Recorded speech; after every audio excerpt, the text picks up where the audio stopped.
Convaincre un climato-sceptique est parfois compliqué. C'est compliqué, mais c'est compliqué. C'est pourquoi il est préférable de commencer par le faire douter. On aimerait tous que l'avenir soit plus optimiste, malheureusement, c'est chaud. Et ça va péter. Donc, pour les faire douter, il est important de connaître leurs arguments pour ne pas être surpris ou dérouté. Ouais, c'est pas faux.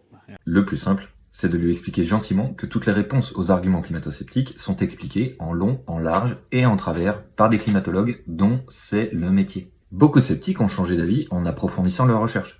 Si vous avez les réponses, il y a des chances pour que le doute s'installe dans sa tête. Alors que si on est agressif, on risque de créer un blocage. Mais c'est pas possible d'entendre des conneries pareilles. Certains arguments climato-sceptiques sont troublants et méritent notre attention. Par exemple, le CO2 ne représente que 0,04% de notre atmosphère. C'est très peu, c'est vrai. Pourtant, la courbe du CO2 et celle de la température moyenne sont étroitement liées dans l'histoire et on observe un lien de cause à effet évident depuis qu'on émet beaucoup de CO2. Il faut savoir que notre atmosphère, elle s'arrête là, à peu près à 1 mm. Et que dans ce millimètre, on y met 20 000 avions en même temps.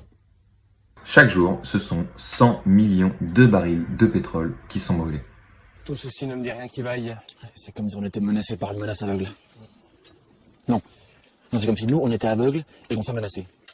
Autre argument que l'on entend souvent, le CO2 est nécessaire à la vie, les arbres en ont besoin pour pousser.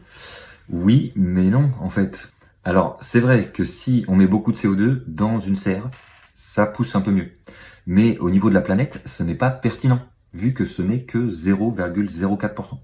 L'effet de serre, qui existe depuis toujours, et qui a été découvert il y a 200 ans à peu près, est amplifié par le CO2, le méthane et d'autres gaz importants comme le NOx.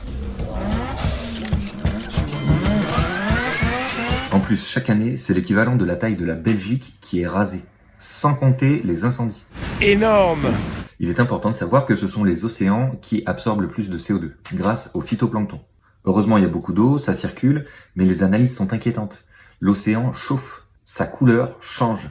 Notre planète bleue est en train de devenir verte. Et c'est pas une bonne nouvelle. N'ayez pas peur! L'hydrogène n'existe pas à l'état naturel. Comme les voitures électriques ou les éoliennes, tout ça c'est pas vraiment propre. C'est surtout du business qui rapporte aux actionnaires. C'est honteux. Ça partait d'une bonne idée à la base, mais finalement c'est pas vraiment durable. Merde. Voilà. Il existe plein de solutions intéressantes comme le vélo, la moto, les biocarburants, la géothermie, le solaire, l'hydraulique et plein d'autres, mais il faut pas oublier que tout ça dépend du pétrole. Et que le pétrole, ce n'est pas éternel. Oh merde! Oh, c'est con ça! Notre génération va vivre un énorme changement. On est complètement dépendant du pétrole.